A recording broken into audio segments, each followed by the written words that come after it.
কাল দুপুরে চিকেন রান্না হবে, সেজন্য ভাই আজকে সন্ধ্যার সময় চিকেন নিয়ে আসলো, সেটাই মা পরিষ্কার করছে। এখানে সারাদিনের মধ্যে সচরাচর মাংস পাওয়া যায় না, এই জন্য আগের দিন এনে রাখা হয়েছিল। আর গলাটা শুনে বুঝতেই পারছো ঠান্ডা লেগেছে। তো দেখো এদিকে হচ্ছে আমাদের রান্না শুরু হয়ে গেছে পরের দিন দুপুরবেলা।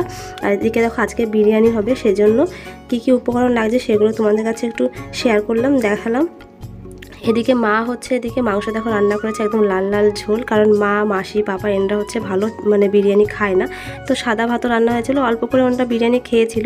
এদিকে দেখো আমিও বিরিয়ানি বসিয়ে দিয়েছি, আমারও রান্না প্রায় হয়ে এসেছে। দেখো এদিকে হচ্ছে দমে দেওয়ার জন্য এখন সমস্ত জিনিসগুলো গুছিয়ে দিচ্ছি।